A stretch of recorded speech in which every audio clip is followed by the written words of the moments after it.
Baby দুইজনে ভিডিওতে এত নষ্টামি করলাম, ভিডিওর ভিউ বাড়ানোর জন্য নির্লজ্জের সর্বনিম্ন স্তরে নেমে গেলাম, তারপরেও তো ভিডিওর ভিউ বাড়তাছে না। আমা করে কেউ চিনে না, আমগো কোনো টাকা ইনকাম হয় না, অভাবের সংসার, দিন আনি রাইত খাই, এইভাবে আর কতদিন চলবো? বেবি একটা জিনিস খেয়াল করছো, ইদানিং কিন্তু লিঙ্ক ভাইরাল হয়, আর যাদের লিঙ্ক ভাইরাল হয় লিঙ্কের সাথে সাথে কিন্তু তারাও ভাইরাল হয়ে যায়। আর ভাইরাল মানে ফেসবুকে মিলিয়ন মিলিয়ন ভিউ, আর ভিউ মানে টাকা। তো কি বলো তুমি আমি মিলে যে মোবাইল দিয়ে একটা দুষ্ট ভিডিও রেকর্ড করছিলাম, ওটা ভাইরাল করে দেই? জানি এই কথাটা তো অনেক আগে থেকে আমি তোমারে বলতে চাইতেছিলাম, কিন্তু বলি নাই। তুমি কি না কি মনে করো? আরে আমি কি মনে করবো, কাপড় ব্লগ করি মানে আমি তোমার থেকে বেশি বেহায়া। ওইটা তো আমি জানি, কিন্তু ভিডিওটা ভাইরাল হয়ে যাওয়ার পর আমরা মানুষের কাছে কি জবাব দিব? আরে বলবো আমাদের মোবাইলটা হারিয়ে গেছিল, তারপর কেউ না কেউ ভাইরাল করে দিছে। ডান। বেবি আমাদের লিঙ্ক তো ভাইরাল হয়ে গেছে, আর লিঙ্ক ভাইরাল হওয়ার পর আমাদের ফেসবুকের প্রত্যেকটা ভিডিওতে মিলিয়ন মিলিয়ন ভিউ, আর আমাদের ফ্যান ফলোয়ারও কমেন্ট করতেছে। দেখি কি কমেন্ট করছে। আপনাদের এই ভিডিওটা ভালো লাগছে, এরপরের লিংকের জন্য অপেক্ষায় রইলাম। ওইদিকে দেখবো সবাই আমাদের খেলা, আর এইদিকে চলবো আমাদের পেজে লাইক আর ভিউ এর মেলা। এইটাই তাহলে আসল কাহিনী। হ্যাঁ, কিন্তু এই ক্লিপটা আবার ইন্টারভিউতে দিয়েন না, এডিটের সময় এই ক্লিপটা কাইটে দিয়েন। কিন্তু এটা তো লাইভ চলতাছে। আরে কি এর ওইটা লিংক? ওইটা তো একটা শিক্ষণীয় ভিডিও।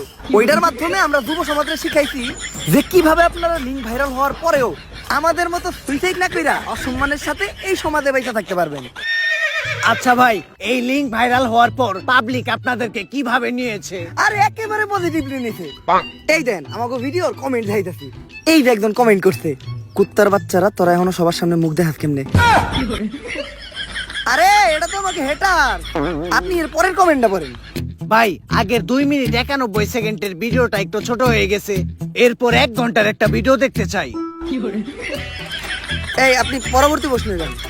তো মানুষ বলে কাপড় ব্লগারদের কন্টেন্ট নাকি সবচাইতে খ্যাট কন্টেন্ট, জঘন্য কন্টেন্ট। তো এই বিষয়ে আপনার মতামত কি? কে বলছে? আমাদের কাপড় ব্লগারদের কন্টেন্টই তো সবচেয়ে কোয়ালিটিফুল কন্টেন্ট। আমাদের কন্টেন্ট গুছানো, শিক্ষণীয়।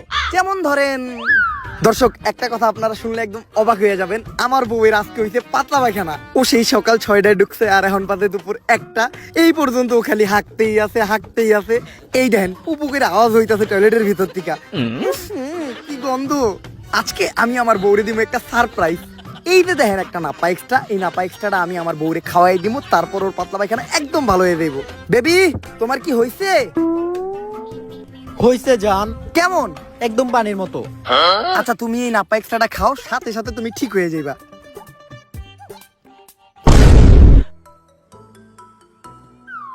কাম হয়ে গেছে, সারপ্রাইজ! আপনারা ভাবতেছেন যে অজ্ঞান হয়ে পইরা গেল কে? আসলে ও অজ্ঞান হয়ে পইরা যায় নাই। এই প্যাকেটে নাপা এক্সট্রার বদলে ছিল একটা ঘুমের ওষুধ। এইটা ছিল আপনাদের জন্য একটা সারপ্রাইজ। এখন এই ঘুমের ওষুধ খাওয়ার পর ও আরামে ঘুমাইবো, আর ঘুমানোর পর মানুষের টয়লেটে যাওয়ার কোনো চিন্তা থাকে না। তাই ওর পাতলা পায়খানা একদম সমাধান। এই ভিডিওটা যদি ভালো লাগে ফটাফট লাইক, কমেন্ট আর ফলো দিয়ে দেন পেজটা। আসলে আপনাদের কন্টেন্ট অনেক কোয়ালিটিফুল, বুঝি না মানুষ সহ্য করে কেমনে। এই আপনি পরবর্তী প্রশ্ন করেন। আচ্ছা ভাই, আমি যতটুকু শুনেছি আপনাদের প্রত্যেকটি কন্টেন্টই নাকি স্ক্রিপ্টেড, এই কথাটা কতটুকু সত্য? এইটা একদম ভুল কথা। আমরা কোনো স্ক্রিপ্টেড ভিডিওই বানাই না। দৈনন্দিন জীবনে আমাদের সাথে যা ঘটে ওইটাই আমরা ভিডিওর মাধ্যমে তুইলা ধরি। যেমন ধরেন একদিন আমার বউয়ের পশ্চাৎ দেশে একটা গোটা হইছিল।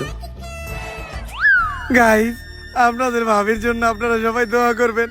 আপনাদের ভাবির পশ্চাৎ দেশে একটা গোটা হইতে। এই আমার গুটা তো অনেকদিন আগে ভালো হয়ে গেছে গা। আরে ভিডিও বানাইতাছি। ও ব্যথা, আমারে বাঁচাও। এই দেখেন আপনাদের ভাবি ব্যথায় কাতরাইতাছে। প্রথমে গোটাটা এত ঢুকছিল, তারপরে বড় হইতে হইতে এত বড় হইতে। আপনারা যারা আপনাদের ভাবির পশ্চাৎ দেশের গোটাটা দেখতে চান তারা 1000 কমেন্ট করেন। 1000 কমেন্ট হইলে আমি আপনাদের ভাবির পশ্চাৎ দেশের গোটাটা দেখাবো। আর গোটাটা এতই ভয়াবহ রূপ নিতে, এই যে দেন আপনাদের ভাবির পশ্চাৎ দেশের নিচে একটু আরামের জন্য পালিশ দিতে হইতে।